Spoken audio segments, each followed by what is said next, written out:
All right, I'd like to welcome you to the 11th annual Palos Verdes Democrats annual meeting and picnic. My name, welcome. My name is Tim Dixon, and I'm honored to serve as president of Palos Verdes Democrats. We have a great turnout this afternoon. I think this may be our largest crowd yet for this event. And we appreciate each and every one of you for your participation and support. I want to thank the members and volunteers, many of which were here at 2:30 this afternoon to set up, that make this event successful, and the volunteers that make our club successful. I especially want to thank our board members for all of their hard work. Let me introduce them. We have Second Vice President Louis Vandenberg, Corresponding Secretary Ann Stahl. Our Treasurer is Paul Close. Our Parliamentarian and our past President is Connie Sullivan. Our Membership Chair is Larry Donahue. Our Publicity Chair is Kara Kent. Our Newsletter Editor, those of you on our mailing list that receive that once a month, Jeannie Hahn. Our Social Media Chair is Casey Crow. Our LA County Democratic Party Associate Member is John Munoz. Our Activism Chair, who's probably already tried to get you to sign up to do something for the party, is Carol Schwartz. Go, Carol! Yes, and that was her husband, by the way. So you can go home with her tonight now, Mark. Our webmaster and does a bunch of other stuff, including our videotape of meetings and stuff, is Reggie Jew. Let's give our boy a hand. I also want to extend appreciation to our new board member who is at registration today, checking you in, David Chow, who volunteered to be our new recording secretary. David, thank you.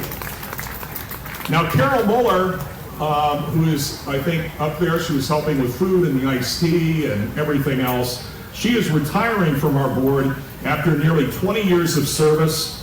Carol has served in every capacity from president to parliamentarian. She was named Democrat of the Year by the Los Angeles County Democratic Party for her service. And we want to thank Carol for all of your service and all of your leadership over the years. Thank you, Carol. I'd also like to take a moment and thank our families. To my wife, Erin, and to the families of all of our board members, thank you for your support as we dedicate our time to the Democratic Party and the mission of Palos Verdes Democrats. We have one honored guest here that is not speaking with us. Maria Giovati is running for Superior Court Judge, seat 64. Thank you for joining us this afternoon, Maria. I'd also like to thank, right behind me here, Tom Kenyon. He has, over the years, donates his time and sound equipment for today's event. And thank you, Tom. Yay, Tom!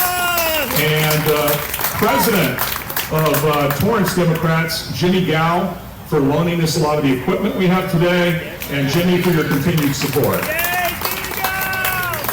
And Jimmy is leading his own cheer right now, so. I want to thank Rob Catherman. He's the director at the Water Replenishment Board, and he arranged for donating all of the bottled water that we have today. And they're in recyclable bottles that you can reuse. So thank you, Rob. Yeah, Rob! We want to thank the officers and members of our sister Democratic clubs and organizations for your support and participation as well. And finally, I want to recognize Connie Sullivan. She was Democrat of the Year this year from our Assembly District. She's the Regional Director of the California Democratic Party and the Chair of the 66th Assembly District for the party. And I just want to thank Connie for her service, guidance, wisdom, and all the mentoring that she provides to me and the other board members. Yay, Connie! Now, we have a great lineup of elected leaders and candidates to speak with you this afternoon. But before I introduce our guest speakers, I wanted to make some brief opening remarks.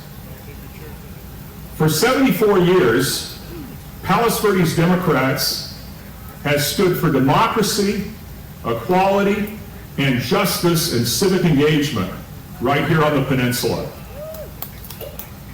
Generations of dedicated Democrats have built this organization into the largest Democratic club in the South Bay. Our logo, which you can see on our shirts, was designed by the legendary Pulitzer Prize-winning political cartoonist Paul Conrad. Yay, And it reminds us that democracy depends not only on elections, but on the courage to speak truth to power. And that spirit has defined this club for more than 7 decades. And it is needed now more than ever. And as we gather here today, I think it's fitting, especially after we saw on July 4th, that we reflect on the 250th birthday of our country. This year marks 250 years since the signing of the Declaration of Independence, a moment to honor those who risked their lives, their fortunes, and their sacred honor to declare that all people are created equal. And when we speak of our founders, Washington, Jefferson, Adams, Madison, Hamilton, Franklin, and others, we are talking about ordinary people who dared to imagine something revolutionary. A nation governed not by a king, but by the consent of those governed. And they faced, those founders, a government that ignored their voices and treated power as something to be exercised over the people, not entrusted to them. And they prevailed because they believed liberty and self-government were worth fighting for. As a high school senior, I'm going to give away my age, in 1976, our nation celebrated our bicentennial. And I remember a celebration that felt different than this year. It was a bipartisan moment when Americans came together to honor our shared history and the resilience of our democracy. The spirit of unity is what the America 250 Commission was meant to represent. And Congress established this bipartisan body to help communities commemorate this milestone together.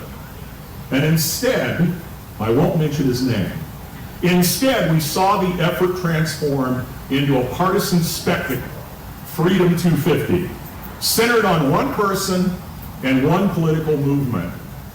And that is not the tradition of our founders. They believed institutions should serve the public, not personal ambition. So 250 years later, we face the same fundamental question.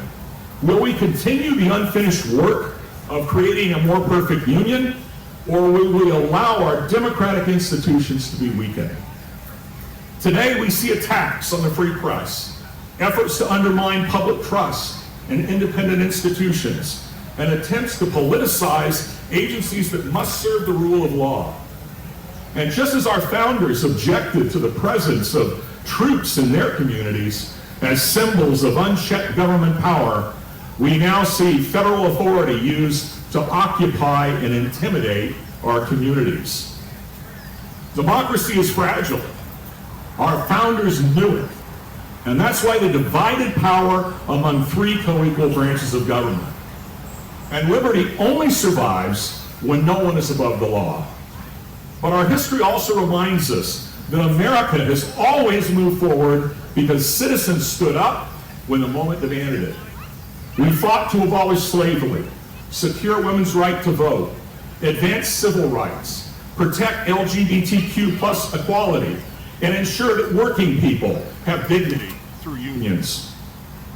Progress is never automatic. It is earned because people organize, speak out, and refuse to accept injustice. The challenges we face are serious, but they're not insurmountable. We are the caretakers of a 250-year-old experiment in self-government. But passion alone is not enough. We need action, and we need it now. We cannot wait for the next presidential election. The upcoming midterms elections are crucial referendum on the future of our democracy. So I'm asking each and every one of you to commit to do at least one thing before you leave today. Mobilize, sign up to Canvass, phone bank, write postcards, protect the process, volunteer as a poll worker, or join our election protection efforts. Combat disinformation, be a trusted source of truth in your community. Show up.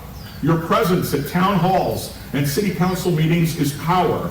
And invest if you can, because if you contribute financially, it will help our grassroots work. History. History will not ask what we hope for. It will ask what we did when our democracy needed us the most. And 250 years ago, ordinary people changed the course of history. Today it's our turn. We are the guardians of this democracy, the stewards of the flame they lit in 1776, and the defenders of the promise they made. We will not be the generation that lets that flame go out. Together we will rise, together we will fight, and together we're going to win. Thanks for coming today. Thank you.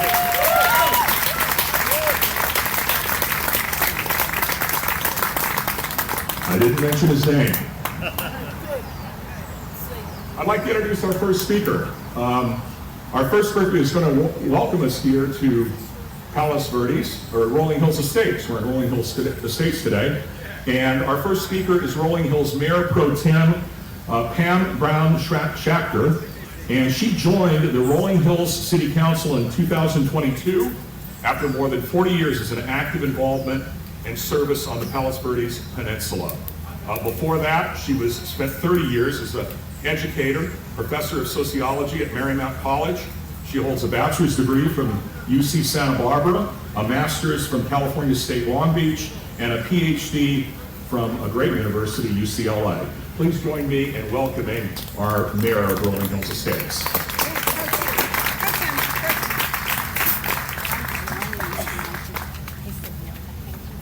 I'll take it first. Thank you, everyone, and for coming today.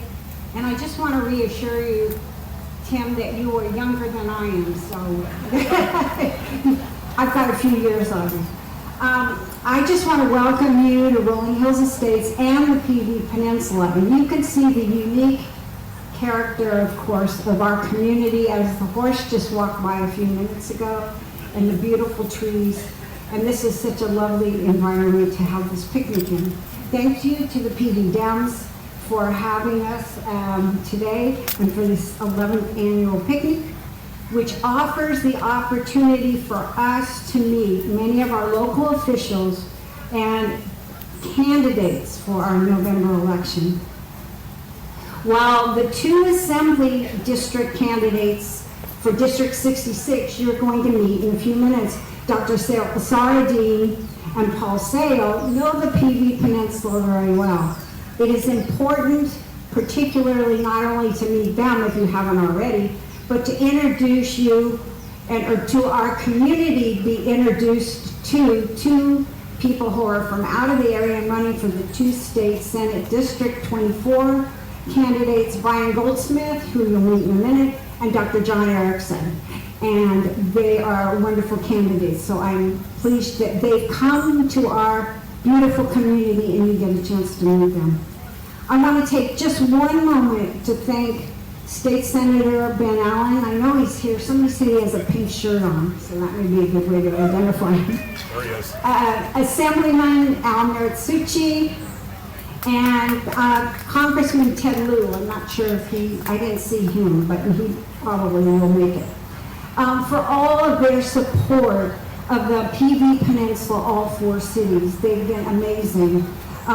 In fact, I'm going to ask you to particularly give them a round of applause for their commitment. Ben Allen and Alan Ritsucci are turning out, as you know, this year, and they've done an incredible job.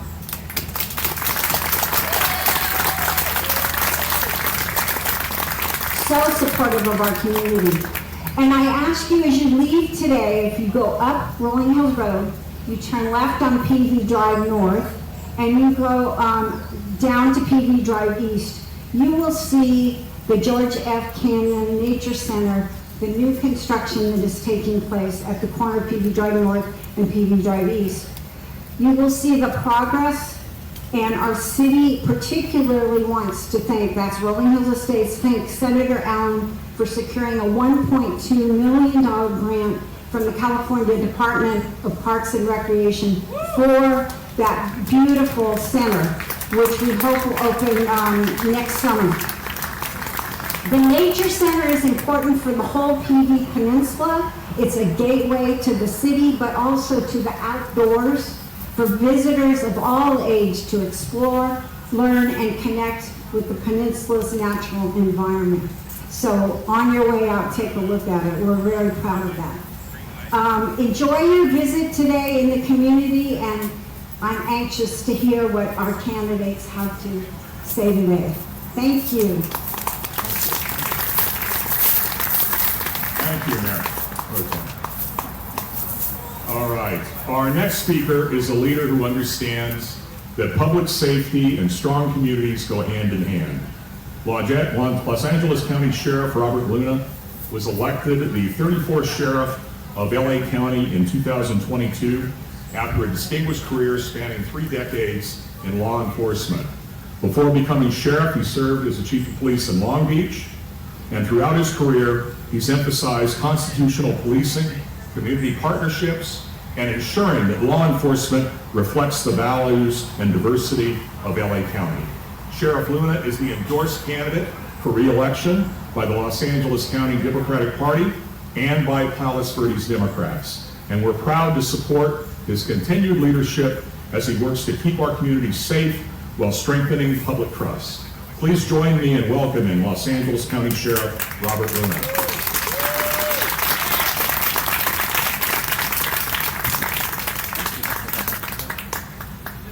Well, good afternoon, everybody. What an honor to be with all of you today on this very gorgeous Sunday. Again, Robert Luna, I am humbled and honored to be the Sheriff of Los Angeles County. If you recall, about four and a half years ago, I stood before you, and when I was walking around the crowd, everybody talked about the horrible shape that, from a leadership perspective, the Los Angeles County Sheriff's Department was in. A lot of dishonesty, enormous scandals, a crisis in confidence. There were so many things that were going on. And as I stood before people and said, hey, I can turn this around, people would say, you know what, no one's been able to do that. Well, as I stand before you, I can proudly say that I have turned things around. But I do put a clause in there that there's a lot of work still to be done. For the last 3.5 years, there's a combination of things that I've done, and I'm going to summarize. One, I've been able to reduce violent crime every year we've been there. How did I do that? Data-driven efforts, not blaming other people like the state legislature, DAs, and everybody else. I actually looked in the mirror and said, what are we going to do to change this? So for now, going on my 4th year, looking at double-digit reductions in homicides, that is absolutely important. The other thing I've been able to reduce under accountability is uses of force. Not only uses of force out in patrol, but even in a custody environment that's one of the most difficult in the entire country. And as I'm doing that, that is significant because that builds public trust with a lot of our communities throughout Los Angeles County. At the same time, accountability, transparency, our compliance. I came into the department and I inherited 5 different federal court, basically some people call them consent decrees or settlement agreements And I've been able to turn that around, specifically up in the Antelope Valley. There is so much work to do, and I'm going to conclude by saying this. Elections do matter. They matter because when I stood up here and told you that I could make a difference, you believed in me, you supported me, and I've been able to make that difference. And now as I go into this general election, I am running against my predecessor. I'm not going to mention his name. All of you know who that is. And when I walked in, people said, hey, what was under that hood of that car when you lifted it? My God, ladies and gentlemen, there was a broken down engine in there. And it's taken so many years to even get to where I'm telling you we need to be. So please, you cannot fall asleep on this race. People say, hey, don't worry, you've got this, you're going to beat him. Do not believe that. We need to be engaged, and right now, the Los Angeles County Sheriff's Department, which is the largest sheriff's department in the country, has a big impact on law enforcement throughout the country. A lot of the engagement, whether it's positive or negative with federal government, depends on who is leading this sheriff's department. So I ask for your engagement, I ask for your support, and we need to get people out there to vote. Thank you very much for being this engaged in our community and making a big difference for each and every one of us. Thank you very much.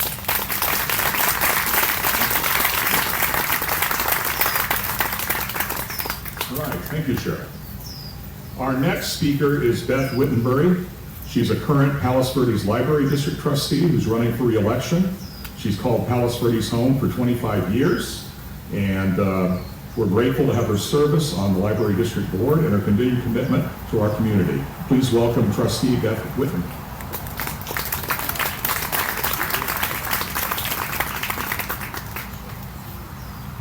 I'm a little shorter. Welcome everybody to this 250th celebration of our nation's creation. Can we get a big round of applause for that? That's right, we need to celebrate that. I'm Beth Wittenbury, and I'm running to retain my seat on the Palos Verdes Library District Board of Trustees. For me, this position brings me full circle because my first job was as a library page in a library system very similar to ours with 3 branch libraries. And I think that the fact that my peers respect me is demonstrated by the fact that within 3 months of coming on the board, they elected me as secretary. And I've been serving in an officer capacity ever since. During my 25 years as a PV resident, I've had the opportunity to serve our community on several different boards, some of which are the Palos Verdes Peninsula Chamber of Commerce, and on their executive board, and for the Toberman Neighborhood Center. And as an attorney, I have led committees at both the state and the national level. So I do believe that I bring a broad range and skill set that helps me to participate in the governance of our library district. To me, the library is the center of our community, and it has something for everyone. So if you vote to retain me as trustee, I pledge to do all I can to keep it that way. Thank you very much. Our next speaker, also from the Library District, is Dr. Zoe Uno. She brings a unique combination of library leadership to public service. She has a master's degree in library and information science, as well as a PhD in biology. And please welcome Trustee Dr. Zoe Uno.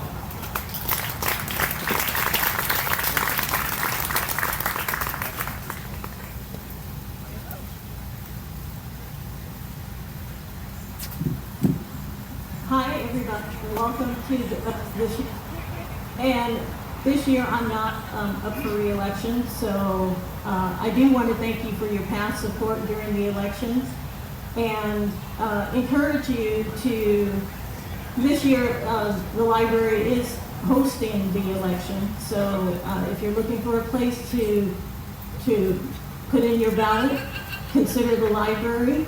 And also we have 3 seats available. So, you know, when you think about the people who are running the library, make sure that even if we don't have an election this year, that you get to know those people.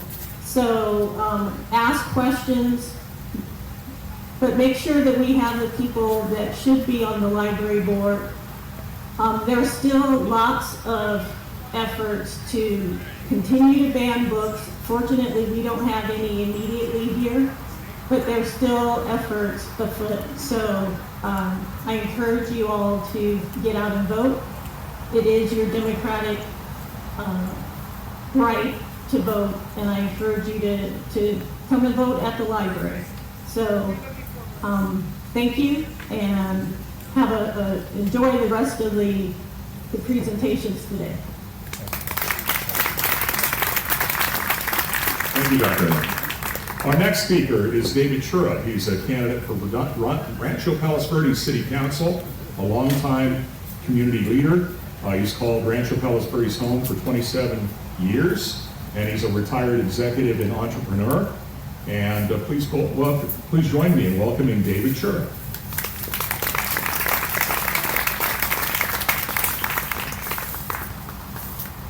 Thank you, Tim. Well, hello, Palos Verdes Democrats. How are you guys doing out there?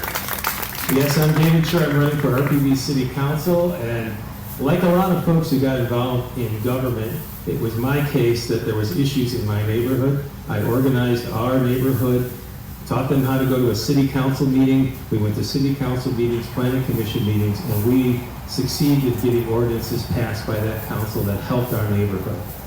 It was that work that led me to be appointed and reappointed as a planning commissioner in Rancho Palos Verdes for 6 years, where I served on many committees as well as its chairman for 2 years.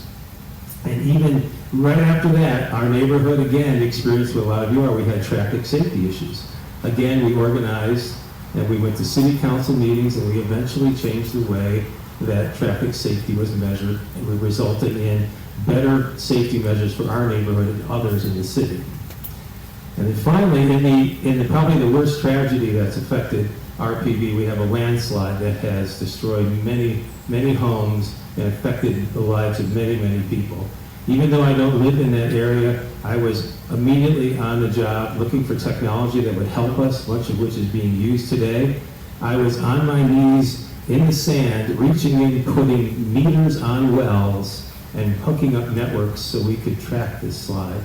In addition, there were a number of what they call mend-the-bend dinners, where the residents who were impacted had a dinner for us, and my wife and I, for nearly every one of them, we were there to set up, we were there to tear down, and we served food until it was out. And when there was food was out, I went out and bought pizzas for us. And that's why I'm a Democrat, is because we show up. We don't wait for people to tell us what to do. We see the issues and we just take control, and we get in and help people when they need it. And that's why, in this 250th anniversary of America's democracy, I'm incredibly proud of our lawmakers who are fighting autocracy across this country. And I'm just as proud of you folks who show up and you get involved and help the people right now. Okay, fair enough. So I'm David Chura. I'm running for RPV City Council. You can text me, you can call me, you can email me, you can DM me, you can yell, "Hey Dave," in a crowded room, and I will go talk to you. Hey, Dave. Thank you all.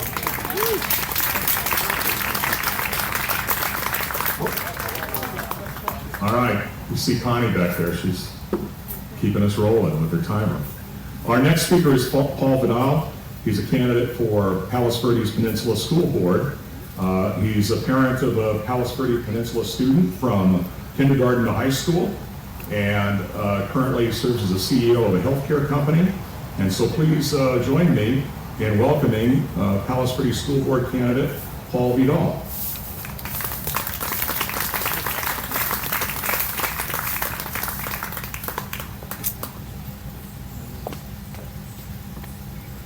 Thank you, Tim. And thank you everyone for having me out here. It's great to be on stage with great Democratic candidates and people who care. About 20 years ago, I finished military service, finished grad school, My wife and I had to decide where we would raise our 1-year-old son. Well, IEP. We looked around, we asked around, we looked at where we had lived during that service. We wanted to come here, come back here. We chose Palos Verdes, and that was one of the best decisions ever made. In the ensuing years, there were some years where I actually worked in Houston and commuted on the now defunct Spirit Airlines mostly. On the weekends, my family could live here and go to school here. You don't do that for a school district or a place that you have to believe in. It's good here, I want to serve back, and I want to make sure we preserve the good things we have. Tim might have mentioned that I'm a businessman now. I've worn 2 uniforms. For 10 years I served in the Navy, I was a jet pilot. Did that, left, and I came back, went to business school, and in the ensuing decade or two, I'm the CEO of a healthcare company, as I mentioned.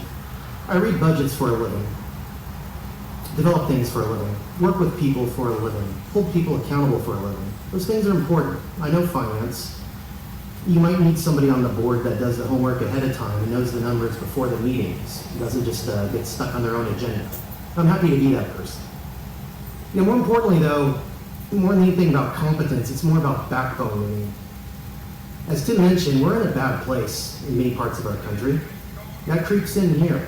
People make school boards their own stages. They advance bad things. They go after teachers. They ban books. They tell students that they don't belong because of where they're from, or their race, or their color, their religion. That's happening. That can't happen here. If there's anybody on the school board that will fight back against that, that'll be me. I'll make sure of that. That didn't exist before, it shouldn't exist now. We owe it to all our children, including my own son.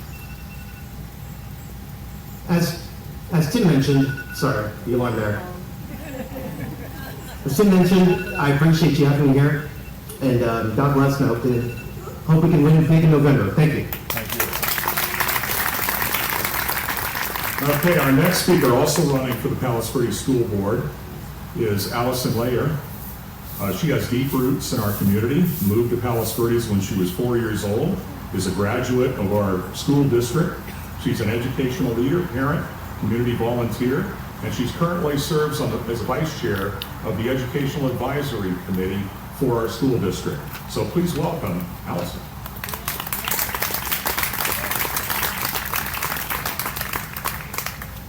Okay, that was a great introduction. You know a lot about me. I am Allison Lehrer. As Tim said, I have deep roots here, so it is with a true deep sense of gratitude and a strong sense of responsibility that I am running for school board. I'm running for school board because I believe in a place for every child. Like I said, I was raised here. My siblings and I all attended Vista Grande, Ridgecrest, and graduated from Palos Verdes High School. I was a student athlete and I served on associate student body. I loved being involved at school, but I wasn't a conventional learner, and I didn't always thrive academically. This part of my story is actually hard to share. I had learning differences, and they were addressed with a thoughtfully put together IEP. I received a lot of support. When I look back on who shaped me, I think of 3 teachers. 2 of them were resource teachers, Katie Anthony and Terry Giles. Another one of those teachers was Cynthia Mitchell, my math teacher. If anybody in her had here, she used to take the projector board and to the ceiling and go, "Woo, math!" She made it so it wasn't scary and intimidating, and something that I thought I could do and wanted to do. These 3 teachers saw I was curious, bright, and hungry to succeed. I just needed tailored support. They helped me understand my strengths, advocate for myself, and become a confident learner. It is my own experience in our district that inspired my campaign theme, a place for every child. To me, that means that every student should feel seen, supported, challenged, and valued. However, it's more than just an aspirational slogan to me, it's a strategy. A place for every child means that that families want to enroll and proudly stay enrolled in our district, which in turn allows us to continue to grow our programs that make our district so wonderful. My approach to shaping our district will be one that is collaborative, always considers fiscal stewardship that values both our people and our programs, and sees the long-term big picture. Number 2, preparing students for the future by balancing tech aptitude with critical interpersonal skills like communication, creativity, empathy, and critical thinking. And third, enrollment, that we offer a place for every child to reach their highest potential. I'll leave it at that since it's buzzing, but I look forward to getting to know everybody here and in turn you me, and I hope to represent our values on the school board. Thank you. Okay. I know when we look at the ballot, there's always several judicial candidates, and many of us probably don't know anything about these people, but we have 3 candidates with us here today that are going to speak to us briefly. First, we have Donna Treifman, running for seat 131 in the Superior Court, and we're going to give Donna just a minute or two to introduce herself.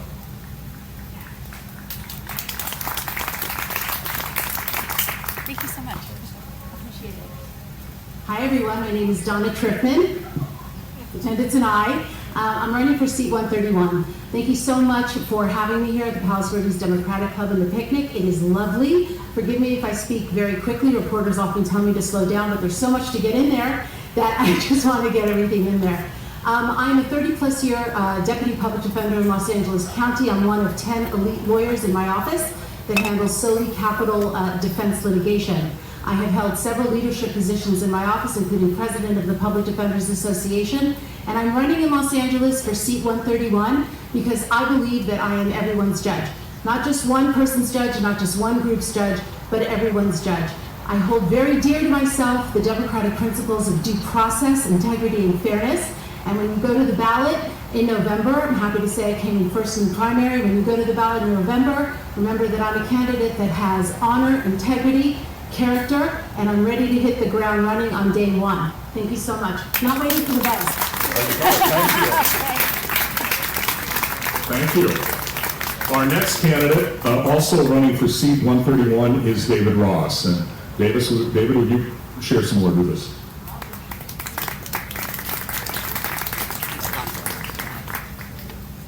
Good evening, everyone. It's so great to be here. I want you to know one thing about me right up front. I am not a politician. I'm a public defender.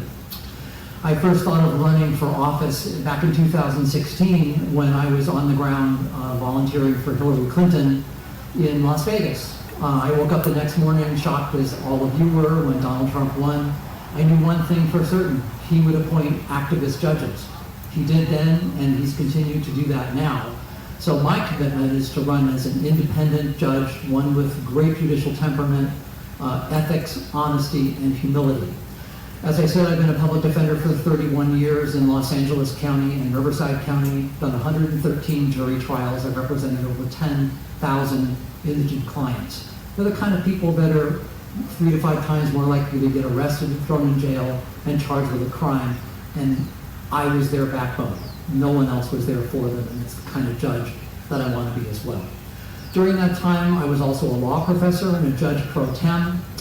And believe it or not, this is not my only career. Before that, I was a TV news reporter and a documentary producer for 10 years. I chased tornadoes in Kansas, I covered murders in Tennessee, and I covered Congress in Washington, D.C. So I like to say that I bring the kind of a diversified, well-rounded background that you don't find in the typical person that wants to wear a black robe.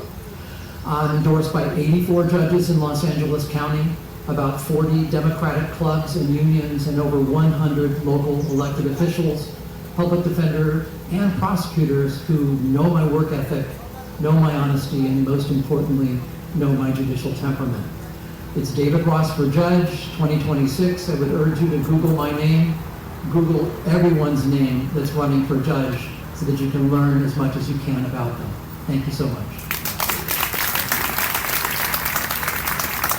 Okay, we have one more judicial candidate, Anna Slotsky, and she is running for Office 65, Superior Court.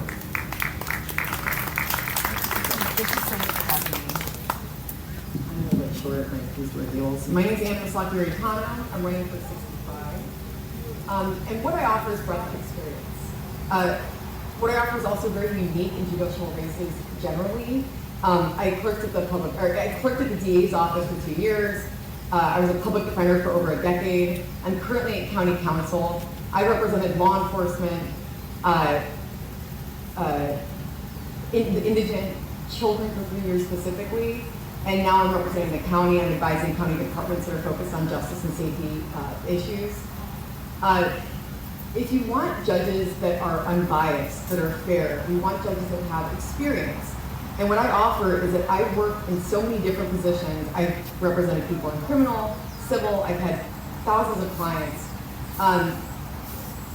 This is unique in the sense that I can see things from every angle, and I think that that's what we want on the bench. We want judges that are fair, that are honest, and that have experience with the people that are coming in front of the courts often. So I really do hope to talk with you. I've seen some of you up there. I'm going to talk to some of you down here. I'd love to hear from you and what you're looking for in judges, and I'd like to speak to you all some more. So thank you so much for having me, and I look forward to talking to all of you. Thank you so much.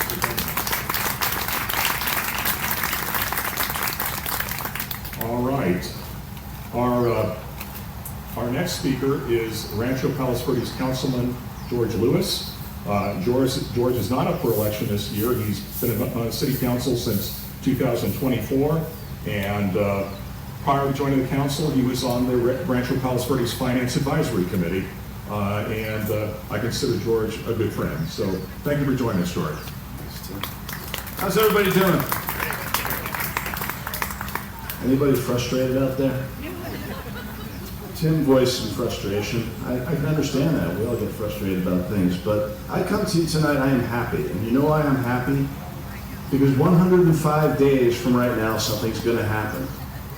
You know what I'm talking about, right? And 105 days from now, there's going to be an election. I think a few things are going to change. So I come to you and I say, let's be of good cheer. But like many people have said, and said better than I have, can't take anything for granted. We have to do the block and tackling. Go out, everybody, go out and vote.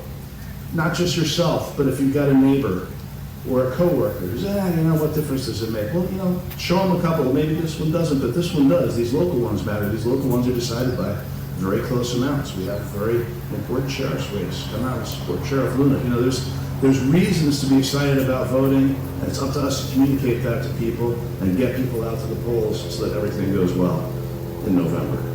I'm not running. I'm going to yield the rest of my time to Mayor Seo, who's going to bring you the update on RPV. I thank you all for your support. Have a great summer.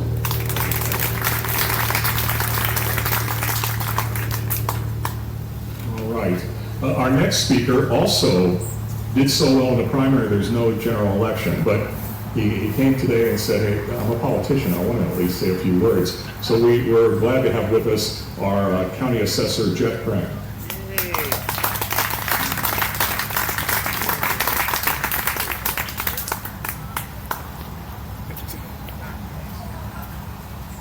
The truth is, Tim said, I need you to speak because I need somebody to add a little bit of excitement to this event. And who better than the county property tax assessor?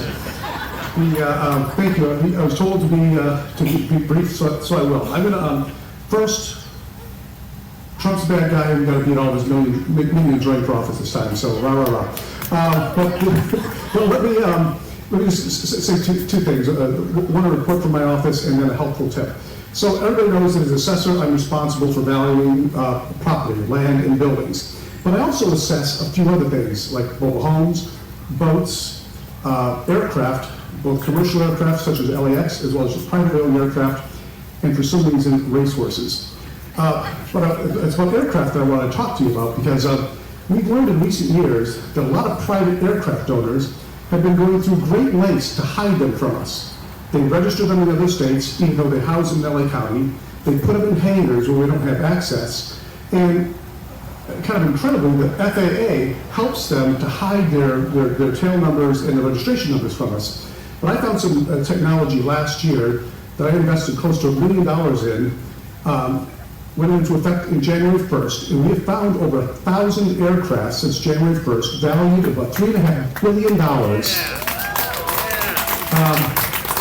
With back taxes, the first year's property tax haul will be $35 million and probably about $15 million going forward. So I was even glad that Politico and Bloomberg both reported on this, and Chuck Schumer said, this is just another example of the 1% getting something that's not fair.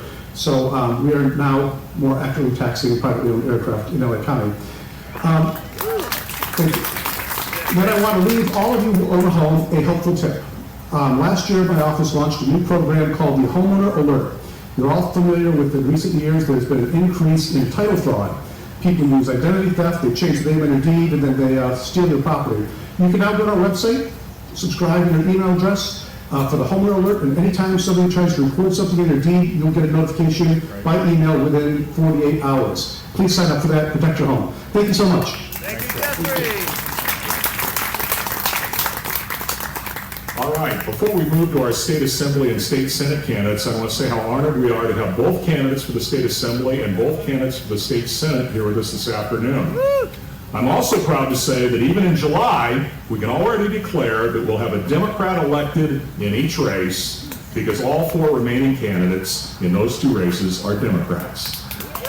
And that's a testament to the strength of our party and the quality of the candidates before us. Let's give the 4 candidates a round of applause because it's a privilege to have all of you here with us this afternoon. Our first candidate for assembly is Palos Verdes Peninsula Unified School District President Sarah Dean. Sarah has dedicated herself to serving the peninsula as an educational leader, healthcare professional, and small business owner.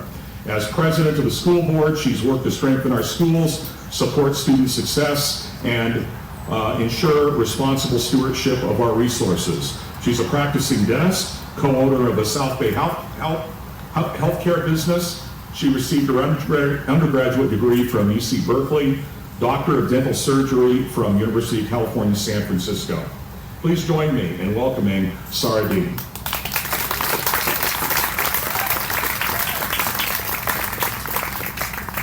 Retired dentist. Good afternoon, Democrats. Thank you all so much for everything you do to make our communities better. I see some of you in the audience, I especially want to thank every single one of you that worked to flip the Torrance City Council. Give yourselves a big fat round of applause. Job well done. And I was so psyched to join you all to watch the new city council get sworn in. The room was electric. And then there was that moment where Mayor Sharon Kalani took the oath. The room was buzzing with excitement and hope. And it makes sense. She's a wonderful woman, excellent public servant. So it makes sense that everyone's excited to see her elected. And she's a Republican, which is okay.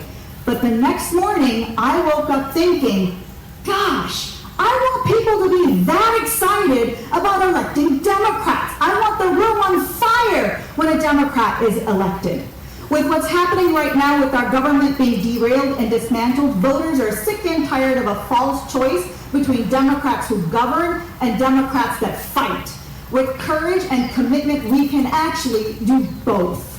And that is how I have approached my role on the school board.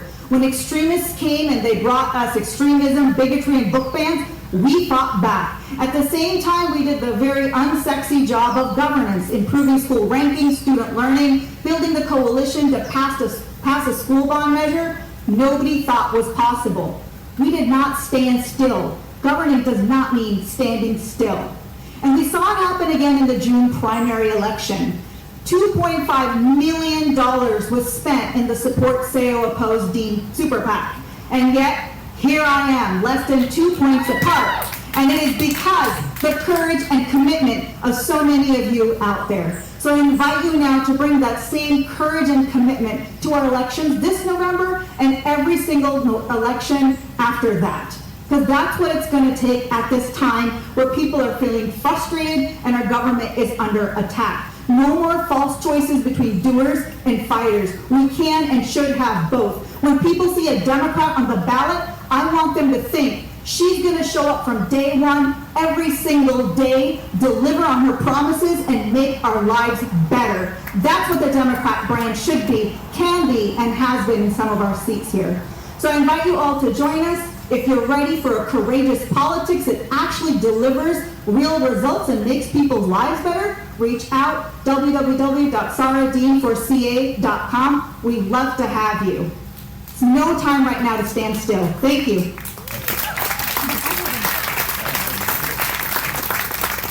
Okay, thank you, Sarah. Our next California Assembly candidate is Rancho Palos Verdes Mayor Paul Seo. Paul is a dedicated public servant, U.S. Army veteran and attorney. He went to the U.S. Military Academy at West Point, where he earned a Bachelor of Science in Economics, and then Loyola Law School. He served as a Deputy District Attorney in LA County, and today is a Deputy Attorney General with the Department of Justice. Please join me in welcoming Rancho Palos Verdes Mayor Paul Sale.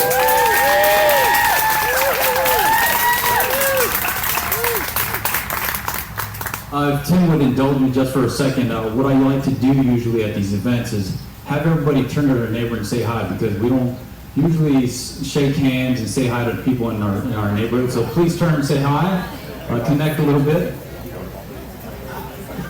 Thank you, thank you. Now the reason I do that is because we forget about community who we're fighting for, so that's what I like to start with. So my name is Paul Sale, I'm the mayor of Rancho Palos Verdes. And today I want to tell you a little bit about what we're doing and the positive results we've had in the city. Now we had George Lewis come up here, and he was the hype man, so I get to tell you all the good that we're doing in the city. So what I want to start with is a couple items. We've been supporting local businesses. We've been giving $5,000 to $20,000 to improve the Western Avenue corridor for businesses. We wanted to make sure that we have revenue flowing into the city so that it actually alleviates the cost of living for folks and help people in the city. The second part is, Dave Sherritt talked about a landslide. Unfortunately, that fell in our lap. But with the help of all of our city staff and our community, we slowed it down. We actually fixed the problem and came up with a solution for the landslide. So we put deep dewatering wells to pull the water out of the ground. And we stopped the eastern portion, so it's zero movement. The western portion is still moving just a little bit, but we'll hopefully by the end of the summer we'll get down under an inch so that we can have electricity turned back on for those neighbors. Now, there's something that I wanted to mention in terms of money, right? There's two parts that I wanted to mention. And I think Congressman Liu is here. I would just want to say thank you to him as well as Adam Schiff for going to bat for us in this administration. Our staff, our city council, Congressman Liu and his office were able to secure $2.3 million of federal funding for the geological hazard abatement districts. Also, in addition to that, and those are grants by the way, not debt, those are grants, and we also secured over $50 million for the buyout program for the victims of the landslide. So in this environment and this administration, our federal team, our federal partners were able to carve this out and bring those things back to improve the quality of life for the people that are living in our city. Now, one thing that I'm very proud of, you guys can definitely clap for that. 100%. Now, the one thing that I'm also proud of is creating a public safety division. The reason why we created that was because we wanted to make sure that people living on the peninsula were safe, not only from crime, but also from hazards and natural disasters. That was huge for us. We wanted to make sure this peninsula doesn't turn into Altadena and the Palisades. We wanted to make sure everybody was prepared. And I know Senator Allen is here and Senator Marisucci is here. They tried to carry a bill that passed through the Senate and the Assembly, but got vetoed on the governor's office or the governor's desk. We're trying to bring that back so that we can get the word landslide put into the Disaster Assistance Act so we can actually get the funding we need, the sword we need in this district. And there's the last portion that I want to mention. There's a traffic signal that people wanted on Hawthorne and Seacrest. And if you guys live here, the reason I mentioned it is because the neighborhood came out and asked us to put something up because it was hurting their community. It was killing, I think it killed one person and injured a lot of folks because there was an unprotected left turn. The reason I mentioned this is because the constituency asked for it. Our staff and our members provided it and we fixed the problem. I'll close up. And last part is we balanced the budget. Even though we spent all that money, we balanced up and then, I'll wrap it up, sorry. So last thing, with my campaign hat on. I promise. So lastly, I hope that I can get your support and your trust, especially in this race, because we're the doers, we're the changers. We know what urgency means and we need to fix the state of California, so hopefully I can earn your support. Thank you very much. Thanks, Paul, and Connie's very vigorous with that timer. All right, let's go to the state senate. Our next speaker is Brian Goldsmith, who's a candidate for California State Senate. He's a small business owner, former journalist, and longtime advocate for protecting our democracy and building a stronger future in our communities. He, before attending college, he delayed his studies to work on Hillary Clinton's first U.S. Senate campaign. He went on to graduate from Harvard University and earn a law degree at Stanford before becoming a political journalist. He worked on Pete Buttigieg's presidential campaign and has helped elect dozens of Democratic leaders. Brian brings a unique perspective to his candidacy, and please join me in welcoming State Senate candidate Brian Goldsmith.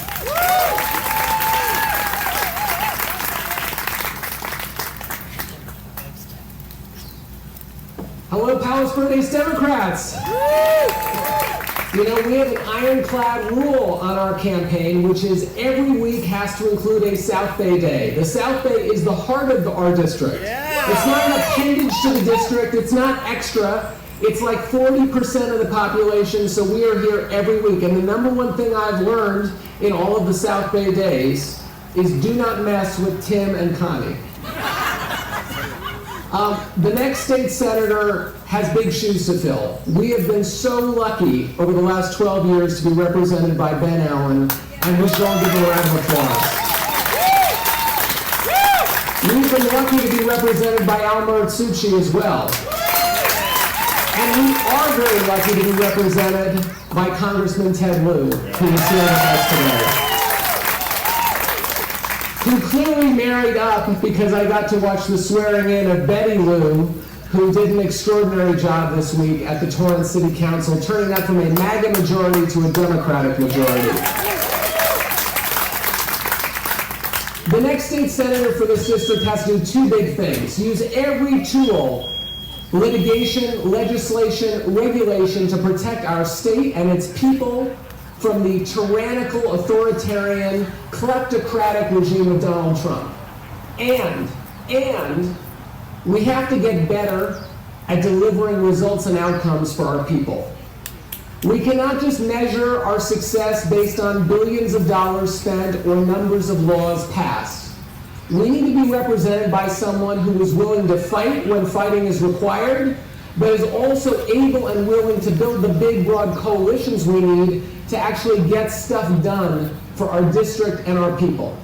And that includes saying no. It includes saying no to the Sacramento establishment when they want to jam down our throats laws that do not make sense for this district, on housing, on education, on healthcare.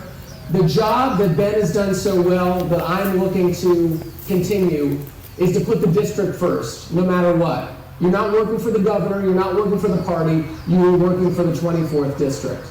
And speaking of building a big coalition, I'm deeply honored in this campaign to have earned the support of three of my colleagues on the campaign trail, three former competitors who have endorsed our campaign, Eric Alegria, Ellen Evans, and Mike Newhouse. And I'm very grateful to have them on our team, along with dozens of elected officials from throughout the South Bay and throughout this district.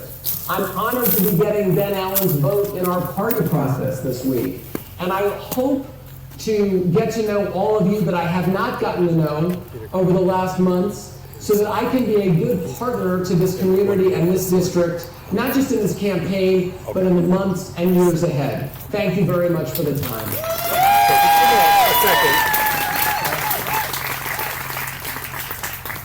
Give me just a minute, Reggie. Reggie needed to move something. There was a technical glitch. In my introductory remarks, I acknowledged, while we're waiting for this, a judicial candidate for seat 64, or at least I thought I did, that didn't want to speak today but wanted to be introduced, Maria Jobati. And you want to just say hello or wave to the crowd here? Yes, go ahead. I'm going to put you on Connie's really tight. Okay. Hi everyone, my name is Maria Gobati, and I'm one of the judicial candidates in seat 64. In my race, I am the only candidate that's LACDP endorsed. I'm also the only candidate that was rated well qualified by the LA County Bar Association. So multiple agencies have vetted me, and I'm the only one rated well qualified. I'm also endorsed by numerous Democratic clubs, labor organizations, and a little bit about myself. I've spent 18 years serving the public as a prosecutor. I've spent the majority of that time in domestic violence and in cases where small children were hurt. And now I want to serve the community in a slightly different way as a judge. And I have over 70 judicial endorsements and a lot of endorsements from across the aisle. And so today I'm asking all of you to go ahead and give me a chance to earn your endorsement. Maria Gobati for seat 64. So thank you so much. Okay, you're remembering all these speakers, right? Everybody's taking notes. All right, our next, going back to the Senate race. Our next speaker is John Erickson, a candidate for California State Senate. He's a longtime advocate for equality, opportunity, and stronger communities. During his time on the West Hollywood City Council, he worked to address homelessness, affordable housing, strengthening safety. He served as Vice President of Planned Parenthood Los Angeles and currently serves as Chief of Staff at the Alliance for a Better Community. John earned his bachelor's degree in English and Women's Studies from the University of Wisconsin and his PhD in American Religious History from Claremont Graduate University. Please join me in welcoming John Erickson, who also presented us with a certificate from the West Hollywood City Council acknowledging our event today. So thank you, John.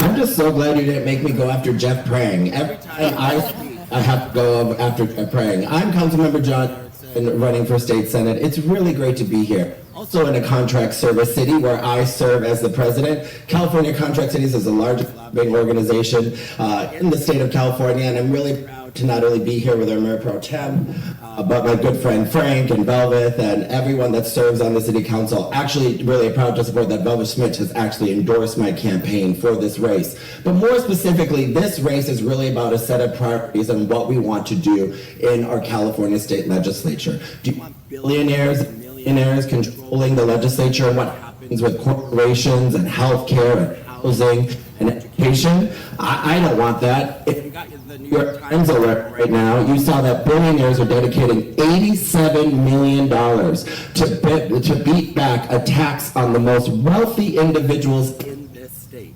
And that's dollars that could go back to our schools, our public communities, and the people that need it the most. And that's ultimately why we have to sit and look at who we want to elect in the legislature.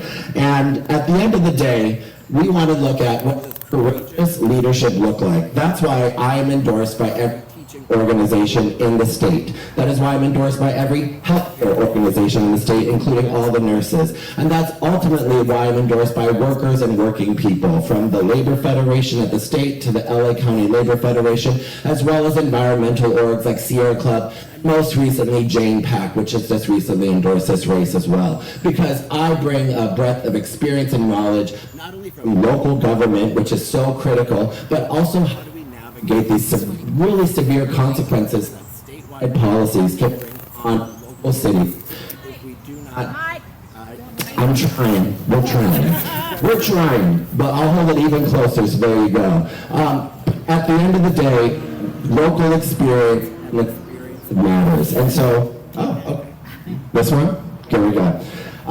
Experience really does matter. When I was mayor of the city of West Hollywood, we had a $31 million budget surplus. But what did we do with that? We invested it right back into public safety, social services, housing, and services for those that needed it the most in our communities. And at the end of the day, we have to make sure that we are working hard so that all of you in this district know exactly what you're going to get out of your next state senator. It's not just promises, it's not just ideas, it's actual realities. And that is something that I uniquely bring to this campaign. And that is why I'm endorsed by a breadth of elected leaders, including most recently Senator Lina Gonzalez and Congressmember Robert Garcia, but additionally 4/5 out of the LA County Board of Supervisors, including Janice Hahn, Hilda Solis, Lindsay Horvath, as well as former Supervisor Sheila Kuehl, as well as a whole host of other individuals. John Erickson for Senate.com, lovely to always be here, and I look forward to talking to you after all this.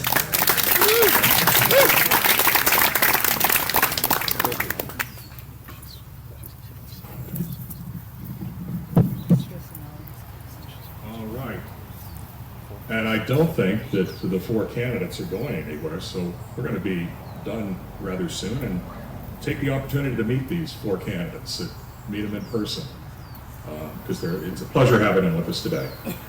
It's my distinct honor to introduce Assemblyman Al Murishuti.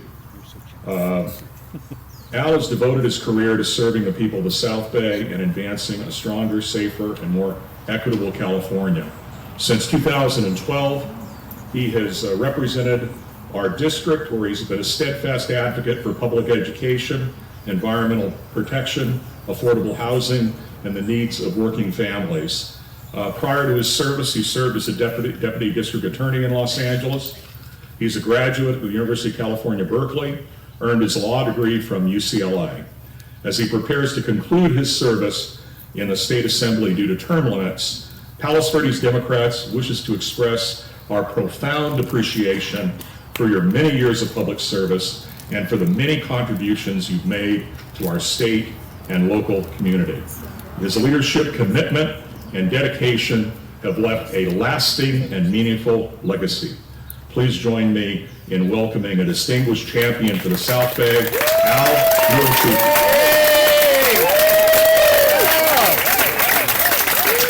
Thank you, Al.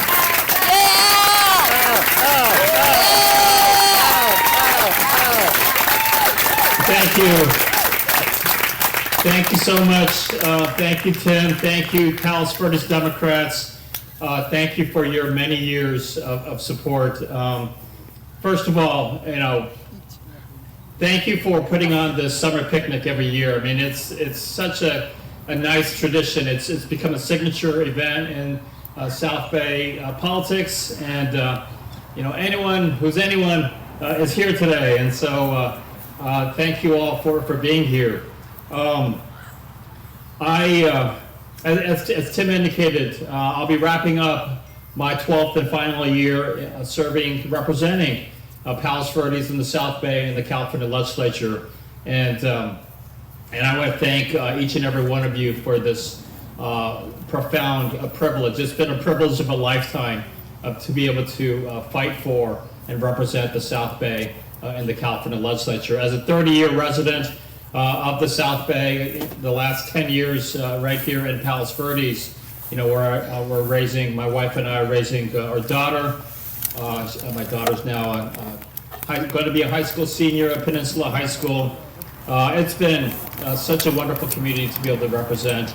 And so I want to thank you very much. I mean, obviously, both Ben and I will be passing the baton, and you had an opportunity to hear from four wonderful candidates for the State Senate and for the State Assembly. And, let's give them a round of applause for stepping up, for the names in the hat to continue, our work. Because we know, I just want to talk real briefly. I know Connie's keeping a close time on the speeches. But those of you that, I know some of you, I had a chance to work with you back in 2012 when I first won the State Assembly seat. And it was a MAGA South Bay. We didn't have to look too far for Republicans to be dominating politics. I mean, the South Bay, for those of you that have been living here longer than I have, you know as well, if not better than I do, that the South Bay has historically been a Republican stronghold. And it was really the work of so many of the folks right here at the summer picnic that flipped the South Bay from red to blue, over years, decades. And, and I personally experienced that when I was first elected in 2012, but in 2014, I lost my re-election to the Republican from Manhattan Beach. But again, thanks to all of you, we were able to flip that seat right back in 2016. And I just wanted to remind folks that history is right here in the South Bay, and we, as we continue to fight for democratic values, we continue to fight for our democracy, not only here but across the country. We don't have to look too far. We don't have to throw stones too far. When we know that the MAGA right is right here in Palos Verdes and in the South Bay, and so that is why I just want to say thank you. It's been a privilege of a lifetime to be able to work with so many of you. Everyone's asking me what I'm going to be doing next. I haven't figured that out yet, but whatever my next step is going to be, rest assured I'm going to continue to fight and to work with all of you to keep fighting for democratic values and to keep fighting for our democracy. So thank you very much for giving me this opportunity.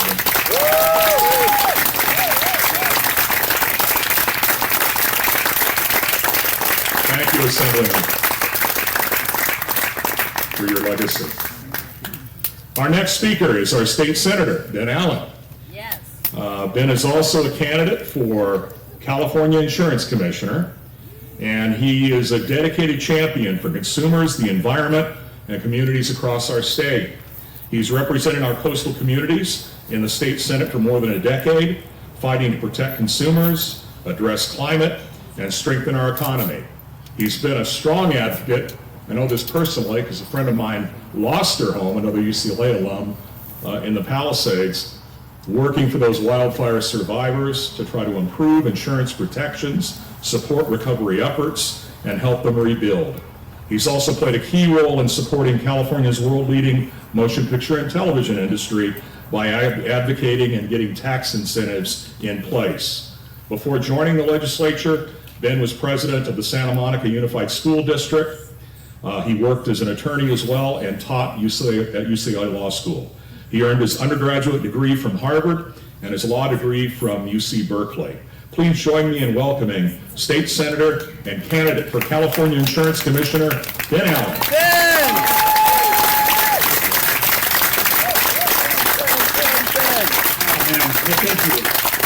Thank you, Tim. Thank you, fellow Democrats, for this wonderful annual tradition. Connie, of helping to put this together. I want to just give a special personal thank you to Al. We've served together now for over a decade representing this community. A lot of senators and assembly members don't get along, even if they may have the same values, because they're always stepping on each other's turf and trying to jostle with each other and compete with each other. And there's weird situations in other parts of the state. And I just have to say, we've had such a great working relationship. It's really, the affection that we feel, our teams feel, the partnership. We've worked on bills together to help the community. And I think the world of you, Al, and I just think this community appreciates you a great deal. And I just want to give you one more round of applause. Yeah. So thank you. Great team, both of you. Thank you.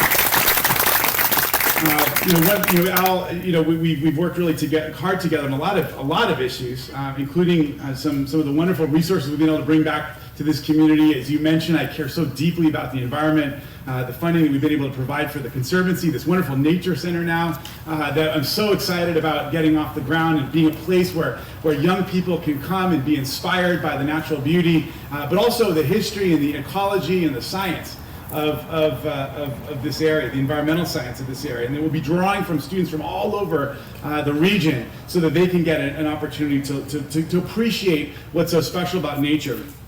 And of course, it's my deep passion for environmental policy that leads me into this new, very difficult path toward insurance policy, which is an incredibly challenging area of policy work. Most people don't want to deal with this. It's a very difficult area. And yet it's where climate change is hitting people in the pocketbook most directly, is in the area of insurance.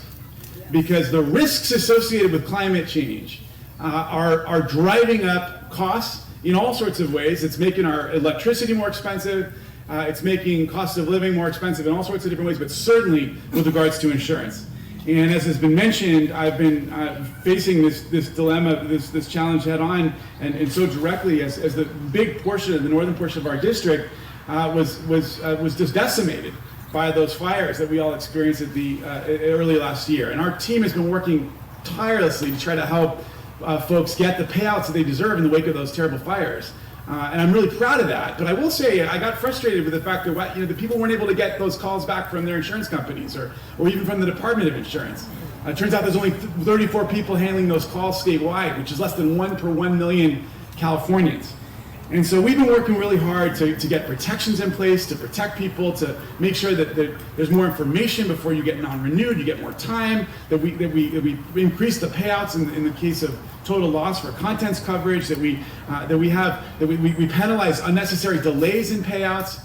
But we also want to make sure that people are rewarded for risk reduction and that communities are rewarded. One of the things that's very frustrating as I go all over the state, there's a lot of communities that are doing incredible work reducing their risk, making it so that they're investing in their firefighting infrastructure and working with neighbors to make the homes less susceptible to fire risk. And yet they're not able to get calls back from the insurance industry. And I really do see it as my responsibility, if I'm elected to this position, to help to drive a process by which the insurers are at the table with our local elected officials, with environmentalists, with builders, and fire experts to reward real risk reduction work, to incentivize that work, and to help push along the righteous work that's happening community by community. And by doing that, it will not only make insurance more affordable, but will make much more important, actually, it will make our communities much more safe, and make it so that other communities don't have to experience what our community up in the Palisades had to experience last year. So that's my passion. That's what brings me into this race. I'm so proud to have the support of folks like Alex Padilla and Adam Schiff. I'm the only lifelong Democrat in this race. I've been endorsed by other great great environmental groups like Sierra Club and Environmental Voters and Jane Fonda PAC as well, but also Planned Parenthood and the firefighters and CFT and what I'm most proud of is the Consumer Federation. Because they've seen the work I've done year by year, standing up for consumers, whether it be taking on the petrochemical interests, oil interests, the utilities, even hospices and car dealers when they don't provide adequate transparency to consumers, and of course, in a very serious way, taking on the insurance industry to improve the situation for consumers. And so that's why I'm running for this very difficult job. Actually, I started talking about insurance last year and at this very picnic, and Al said, you should be thinking about running for an insurance commission. I said, maybe I'll run for this godforsaken job. So it's an incredibly important job, and I actually think if you think about it, insurance undergirds so much of our economy, and the alarm is running, so I've got to go. But I just appreciate you so much. It's been the honor of my lifetime representing you in the Senate. I appreciate you very, very much. Thank you.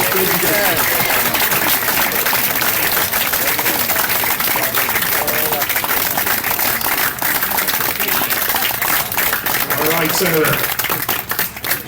All right, we're down to our final speaker, and it really is a privilege to have our congressman with us this evening. Our next speaker is someone who has been a powerful champion for our South Bay community and a tireless defender of our democracy. I think we see him virtually every night on television, calling out truth to power, and I won't mention whose name. Congressman Ted Lieu, though, I'll mention his name. Ted represents California's 36th congressional district, including communities across the South Bay. He also has another real important job. He's vice chair of the House Democratic Caucus. And if you're inclined, he runs a PAC to help people get elected in key congressional districts that we're trying to take this fall. He's been a leading voice in Congress fighting to protect our democratic institutions, defend civil rights, address climate crisis, strengthen our national security, and stand up for working families. His journey embodies the American dream. After he immigrated to the United States as a child, he went on to graduate from Stanford and then earn his law degree at Georgetown University. He served our country as an Air Force JAG officer, retiring as a colonel, before representing our community in the Assembly, then in the State Senate, and now in the United States House of Representatives. At a time when our democracy faces unprecedented challenges, Ted has been a principled and courageous leader who continues to fight for the values we share. Please join me in welcoming Congressman Ted Lieu.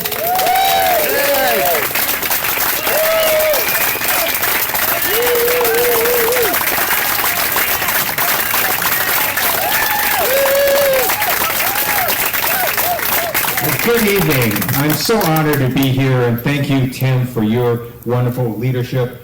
And thank you, Ducani, for your leadership as well, and to your entire board for putting on this terrific event. I want to give a big shout out to your two amazing state legislators, Al Murasucci and Ben Allen. They have represented you amazingly well. And they're both going to do amazing new things on their new adventure. So good luck to both of you. And I also want to mention that in California, during the primary, I was focused on exactly one race. And so my wife, Betty, was running for Torrance City Council. And with the help of She won that seat, and she was sworn in just this week. And she also happens to be the first Asian American woman to serve on the Torrance City Council. So thank you for your help. So I'm going to talk about local issues and then national issues, and then I'm going to swear in your terrific board.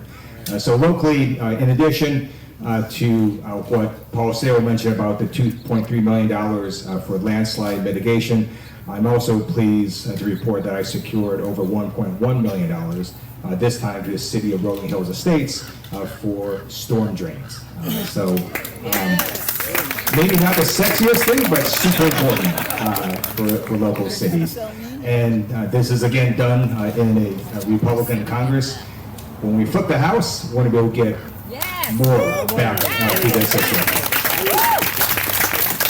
And then locally as well, we do see a district that even though you have crazy stuff from DC, economically it is very, very resilient. We still continue to have a very balanced district with residential and commercial and industrial. We have tourism. We have a huge manufacturing sector. By the way, did you know that the largest area of manufacturing in the United States is LA County? A lot of people don't know that. And so we continue to do well in that area. And so we're just going to keep fighting through the stupid stuff coming from DC. So I'm going to talk about the stupid stuff now from Washington, DC. So you may have seen we're in a war. This is an unconstitutional, illegal war. Additional service members have died. My prayers go to their families and to their loved ones. And this administration still cannot explain why we're in Iran, what the strategy is, what the goals are, and how we exit this war. In fact, you may have seen, instead the president was today at the World Cup final and he wouldn't leave the photo. That is where he is in his mind. He is not focused on issues that Americans care about. And what I want to say is that Trump already lost. So last year, he had a very dark vision that he was going to send masked federal agents to communities across America and terrorize these communities. And he believed that American people, that we were going to support that. And American people said, hell no. And you saw the pushback in places from LA to Chicago to Minneapolis, St. Paul. And I had the opportunity with the House Judiciary Committee to go to Minneapolis, St. Paul. And we heard horrific stories, but we also saw the amazing resilience of the American people. And you had thousands and thousands of ordinary Americans who, at great risk to themselves, went out and did protests in freezing weather. They filmed ICE operations. They took photos of ICE agents. And they did all of that for people they didn't even know. That was amazingly inspiring to watch. And that caused Greg Bovino, Commander-at-Large of Border Patrol, to essentially get fired. That was also partly responsible for Kristi Noem getting fired. It's also partly responsible for Pam Bondi getting fired. And so you do see a reaction from the administration to what the American people did. And what that told me is we're not going to go down the same dark path that other countries have gone. And then the president lost again. He wanted to change the character of America by changing birthright citizenship. And the Supreme Court said, no, we're not going to do that. And so we continue to be a country that is going to welcome people from across the world. And even though you see really awful immigration actions, we're trying to do what we can to put a stop to that, to highlight it, to hopefully, when we flip the House, stop funding to a rogue agency, ICE. All of it is at a very basic level still temporary, in the sense there has been no laws passed that will sustain this beyond this administration. And the next administration can reverse every executive order this president has signed, can reverse the policies of ICE and Border Patrol. And then we want to make sure the president loses again this November. So he gave what was billed as the super important speech that was going to reveal all these things about election interference, and it turned out it was such a dud that even his favorite show, Fox and Friends, didn't talk about it the next day. And in fact, the classified materials he declassified showed that Russia was actually trying to hurt Biden and help Trump. So that's what happens when you have a president that can't read. So thank you, Trump, for validating what Democrats have been saying all along. And so this November, the administration is going to do what they can to try to suppress the vote, to try to cheat, to try to steal the election, and it's not going to happen. Because first of all, there's no national election. It's 50 states with local elected officials and counties and municipalities. That's who actually runs these elections. And we're gonna get overwhelming turnout. And when you get overwhelming turnout, it makes it so that there is no question as to who won the election. That's actually what happened in Hungary. Orban actually tried to suppress the vote, tried to cheat, tried to rig the election, and it was so overwhelming, they essentially conceded pretty quickly. And so that's what's going to happen this November with your help and support.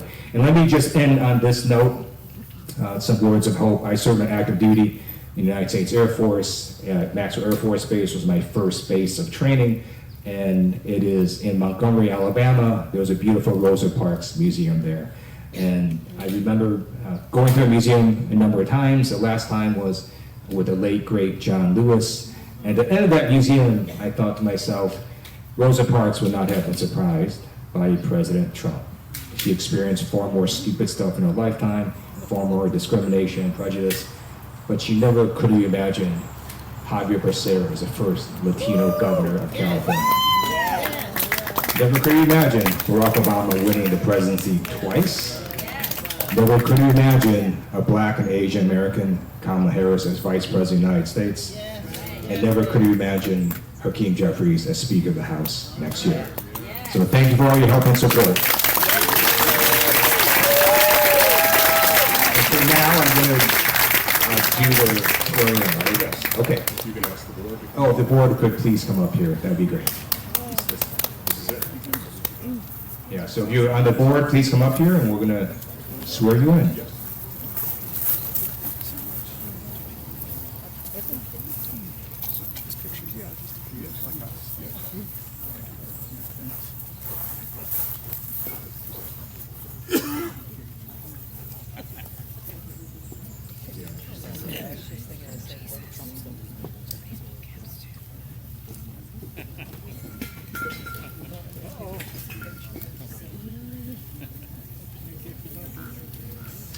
While we're waiting, I just want to say, I've endorsed Ben Allen for Insurance Company Assure. He's going to be great. Please donate to him and support him in his role.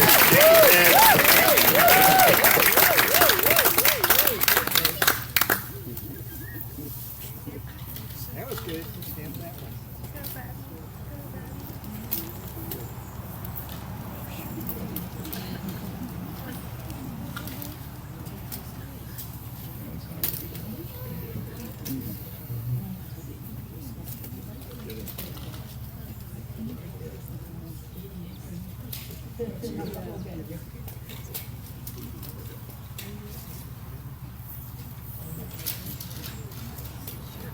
So if all of you could raise your right hand, and I'm going to read what they are going to affirm or swear to. In order to fulfill your responsibilities in a democratic society, to stimulate active participation in all levels of government, and to perpetuate the ideals of the Democratic Party, as members of the Palos Verdes Democrats Board of Directors, do you hereby commit to the following? To guide the Palos Verdes Democrats to enhance the growth of the Democratic Party, to develop party leadership, to promote harmony among party members, and to advance the principles of the Democratic Party. Say, I do. I do. All right, congratulations.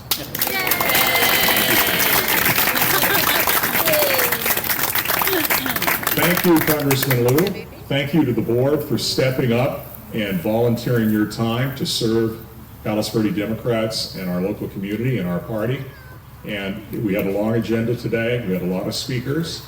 Thank you for all coming and sitting through this. And I hope that this will certainly help to be able to meet all these people when you're making your choices in the November election. Again, as I said in my remarks earlier, when you leave tonight, think of that one thing you're going to do. Because if we all do one thing, we're going to win in November, right? Yeah. We're going to win in November. Thanks again, all of you, for coming. Great turnout. and great socializing with all of you here at this great event. Thank you very much. Thank you, Tim.